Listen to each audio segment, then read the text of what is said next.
So I want to get started by talking about the first part of your proposal, and I want to ask why you think the county board should be smaller. Yeah, Dane County's board is simply way too big. I think most people will be surprised to realize that there's 37 members on the Dane County board. And I didn't really know what to expect when I first joined the county board 4.5 years ago, but after serving for 4.5 years, I can say with confidence that that's too many members. Sadly, there's a lot of supervisors that simply show up to meetings and they vote with the majority. They're not curious, they don't ask questions of staff, they don't author original ideas or proposals, they simply show up and collect a paycheck. And so after witnessing this for the last 4.5 years, I've come to realize that we don't need that many people. And I started to research how large other county boards are. And when you compare us to comparable counties, we are the largest. You know, Milwaukee County has 18 supervisors. I believe Waukesha County, which is a comparable county to Dane County, has 26. And you look at other counties like La Crosse, Brown County, they're all smaller boards. And I think we can get our work done with 27 members instead of 37. I think we could take the resources that we're spending on the salaries of those supervisors and invest them in a more meaningful way. And we'll talk about that fund that you want to put them into in just a little bit here, but I want to ask why bringing the board down 10 members, why that number? You know, there's so many times when something comes up to the board and there's no questions are being asked. You know, we'll spend money and no one will have any questions about how we're spending that money. Is that money being spent wisely, efficiently, effectively? And it just seems like there's a voting block that whatever the city of Madison wants, that's what ends up happening. I often tell people that the majority of Dane County's population resides outside of the city of Madison. But you wouldn't know that by looking at the voting records of the Dane County board. They oftentimes will just vote for whatever Madison wants. So you have these supervisors that represent, you know, maybe Wanakee area, the Verona area, Stoughton, Cottage Grove.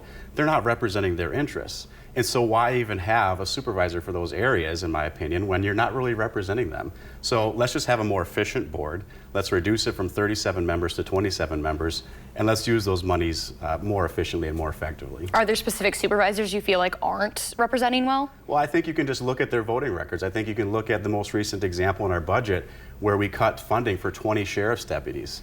That was completely unacceptable. And we had supervisors that I know were getting contacted by their constituents not wanting them to do that, but they still voted for that. And that's an issue where the Dane County Sheriff's Office serves predominantly the rural parts of our county, but they also do serve the city of Madison as well. We talk about, you know, you look at the Abundant Life shooting, unfortunately, about a year ago. And even though that was within the city of Madison, that was a Dane County Sheriff's deputy that was the first to respond to that incident. Yet the Dane County Board cut 20 positions from the Sheriff's Office. And so I think that's a great example where you have the rural supervisors or supervisors that don't represent Madison that really rely on the Sheriff's Department still voting for the interests of Madison and not voting for the interests of their constituents. And so if they're going to continue to vote that way and vote in a block in the interest of one municipality, why even have those supervisors in the first place? Whose seat should go? So my proposal would give an independent commission up to 2 years to create the new maps. So my maps, reducing from 37 to 27, would go into effect for the next elections, which will be taking place in 2028. So it gives staff time to propose those districts in a fair, neutral, nonpartisan way. And then those would come to the county board and we would vote on them at some point in time during this upcoming term. Would your position potentially be up to be cut? That would be up to the commission. They would look at the populations, they would look at the criteria to create these districts, and we're simply talking about reducing them. So you're going to take a population right now, each supervisor represents roughly 15,000 people. With my proposal, those districts would be increased in size to about 19,000 people in each district, which is very doable. Like I said, a lot of other counties that are comparable to Dane County have done it, and I think that's in the best interest of our taxpayers. Would decreasing the number of people on the board lead to less representation for folks?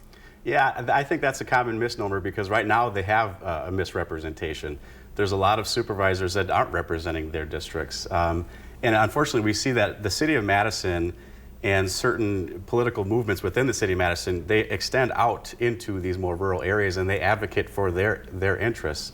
And they're not representing those interests of the the rural areas. And so right now we basically already have kind of a voting block in the county board, if you will. Myself being oftentimes the only person either voting no or questioning what's going on. And so I don't think that we would really lose any representation because we already have pretty much kind of a one-party rule or a one political mindset rule in Dane County. Now let's move to the second kind of talking point about this, which is that fund that some of these positions, eliminating them, the money would go towards. Now it looks to put the money into basically the sheriff would recognize certain first responders who have done outstanding work. Why make it that fund? Can you kind of walk us through how that would work? Yeah. So with this potential reduction in county board supervisors, by going from 37 to 27 members, we'd be saving the county taxpayers about $130,000. And so half of my proposal would be to create a merit compensation fund within the Dane County Sheriff's Office. And that fund would be used to recognize the exemplary performance of our Sheriff's Office. We have some incredible and very brave men and women that work for our Sheriff's Department. And this is an opportunity to recognize their bravery and their service to our community. We have some of the finest law enforcement officers in the entire state of Wisconsin serving us here in Dane County. And oftentimes they're not recognized. You know, we saw the Dane County Board last year cut 20 sheriff's deputy positions. And that was a real kick in the teeth to our sheriff's deputies who are consistently putting themselves on the line, sacrificing for our community. And so I think this is a great way to recognize them, to give them some money, to say, hey, you're doing a great job. And I'll think one example where I think we could use those funds is a lot of people don't realize that a Dane County Sheriff's deputy was the first person to respond to the ALCS active shooter about a year ago. And so that would be a wonderful way to recognize that deputy for showing exemplary bravery and really sacrificing for the betterment of our community. And there's tons of other stories and tons of other examples like that of our sheriff's deputies and staff that work for the sheriff's office, sacrificing, putting in the extra work, and really doing whatever they can to keep our community safe. And so I think there's really no better way that we could use those funds than to recognize those brave men and women. And I kind of want to touch on something that you said multiple times during our interview too, which is the sheriff's office has called multiple times for more deputies. During the last budget cycle, that was something they repeatedly asked for. Why put the money into a merit fund instead of towards funding new or increasing positions? Well, I would be open to that idea as well, but I think $130,000 would maybe only fund one sheriff's deputy position. And I think the county board would probably shoot that down almost unanimously. But I think this is an idea that actually has some legs and can potentially pass, is by giving them these funds and saying, hey, we're going to recognize the exemplary work. And I think, sometimes, a $1,000 bonus, a $2,000 bonus, it might not seem like a lot, but just being recognized, I think, is really important to the morale in our sheriff's department. And I think it would send the right message that we value the work that they do and that we appreciate them working to keep our community safe. Have you talked with the sheriff about this? I've talked to the Sheriff's Deputies Association, and they're very supportive of this. And I look forward to talking to the sheriff about it and gaining his support as well. My proposal would allow any of the Dane County Sheriff's Office supervisors to nominate one of their employees. And the justification would have to be in writing, would have to go to the sheriff for his sign-off, of which I would presume that he would support. But this is, again, just another way to recognize the great work that they do. Now, I want to touch, too, because the county is facing a multi-million-dollar deficit. Would you be open to some of this money going towards that or looking towards solutions? I know we saw things with budget cuts in different departments as well. Is that something that you would be open to discussions with? I think when it comes to our budget, we need to prioritize public safety. That always needs to be our main focus. I think there's a lot of other places that we could look to cut. We have discretionary spending in tons of areas in the county. For example, every budget we set aside millions of dollars to purchase new land. That's a nice thing to have, but it's not necessarily a requirement. And so we should look at areas like that to cut funding for. We shouldn't look to cut public safety. Public safety should always be at the heart and soul of what we are funding. Now, I kind of want to ask next steps here, too. What happens now with this proposal? Yeah, so my proposal will be introduced at tonight's county board meeting. And it will be, going through the committee process. So it'll go through a committee review. I'll take feedback and input from my other fellow supervisors, from the public as well. And we'll try to make this a better proposal than what it is right now. And if all goes well, we'll be voting on this in the next couple weeks. What have you heard from fellow supervisors so far? Are they in favor of this, cutting some positions? So the idea is brand new, and I know this has been tried in years past. However, past efforts were really years ago, and most of the current board has really never considered this topic. And so I'm very curious to get their input and to hear what they have to say. Now, you mentioned multiple times during this interview that you think that there's a little bit of a voting block. Are you worried that would be a barrier to getting this through? Well, I think that by bringing this into the public light, I think just even by educating people that there are 37 members on the county board, I think it would be good.